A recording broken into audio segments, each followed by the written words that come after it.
Fry ಮಾಡ್ಕೋಬೇಕು.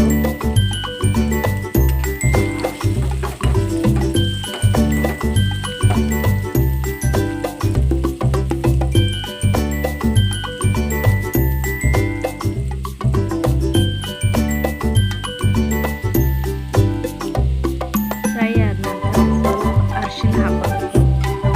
ಅರಿಶಿನ ಹಾಕೊಂಡು ಸ್ವಲ್ಪ ಹಸಿಮೆಣಸಿನಕಾಯಿ ತೆಗಿಬೇಕು.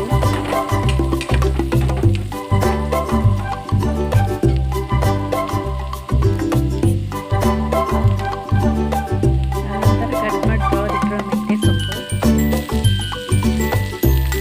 ಹಾಕೊಂಡು ನೀಟಾಗಿ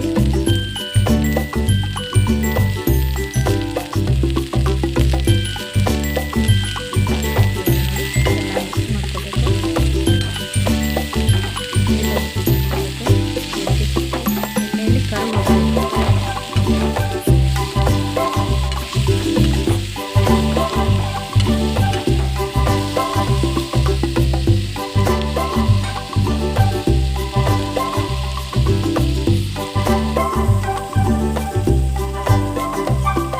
ಖಾರದ ಪುಡಿ,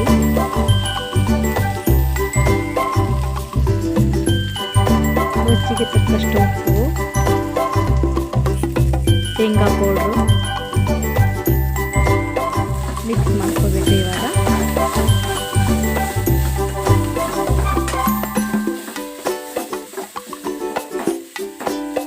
ಚೆನ್ನಾಗಿ ಮಿಕ್ಸ್ ಮಾಡ್ಕೋಬೇಕು. ಮೊದಲೇ ಬೇಳೆನ ಬೇಯಿಸಿ ಇಟ್ಕೊಂಡಿದ್ದೆ ನಾನು, ಹಾಗಾಗಿ ಅದನ್ನು ಇವಾಗ ಒಗ್ಗರಣೆಯಲ್ಲಿ ಹಾಕೋತಾ ಇದ್ದೀನಿ. ಬೇಳೆ ಹಾಕೊಂಡಿದ್ದೀನಿ. ಇದನ್ನು ಚೆನ್ನಾಗಿ ಮಿಕ್ಸ್ ಮಾಡ್ಕೋಬೇಕು.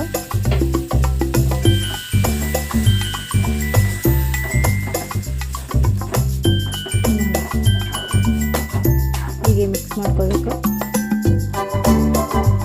ಅದನ್ನು ಸ್ವಲ್ಪ ಬೇಯಕ್ಕೆ ಬಿಡಬೇಕು. ಚೆನ್ನಾಗಿ ಸುತ್ತಲೂ ಎಣ್ಣೆ ಬಿಟ್ಕೋಬೇಕು. ಅದು ಆ ಥರ ಬೇಯಕ್ಕೆ ಬಿಡಬೇಕು. ಅದನ್ನು ಎಣ್ಣೆ ಬಿಟ್ಕೋತು ಅಂದರೆ ಪಲ್ಯ ಪರ್ಫೆಕ್ಟಾಗಿ ಆಗಿದೆ ಅಂತ ಅರ್ಥ. ನೋಡಿ ಇವಾಗ ಎಣ್ಣೆ ಹೇಗೆ ಬಿಟ್ಟಿದೆ ನೋಡಿ.